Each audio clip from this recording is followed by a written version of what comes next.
સંજેલીના હિરોડા ગામે રોડ રસ્તા તેમજ તૂટેલા નાળા પરથી પસાર થઈ શાળામાં અભ્યાસ મેળવવા નાના ભૂલકાઓની મજબૂરી। દાહોદ જિલ્લાના સંજેલી તાલુકામાં આવેલા હિરોડા ગામે પ્રધાનમંત્રી ગ્રામ સડક યોજના હેઠળ ચાલતી કામગીરીમાં કોન્ટ્રાક્ટર તેમજ જવાબદાર તંત્રની ઘોર બેદરકારીના કારણે વરસાદી પાણીમાં નાળાઓનું ધોવાણ થતા ગ્રામજનો તેમજ અભ્યાસ કરવા જતા નાના બાળકોને ભારે હાલાકી ભોગવવાનો વારો આવ્યો છે, જેમાં સ્પષ્ટ રીતે જોવાઈ રહ્યું છે કે જવાબદાર તંત્ર તેમજ કોન્ટ્રાક્ટરની ઘોર બેદરકારી સામે જોવા મળી રહી છે।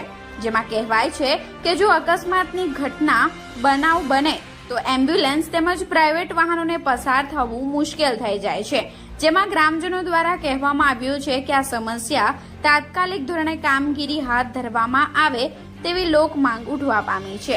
Reporter Dipesh Chauhan, Gujarat crime news, Jhalod.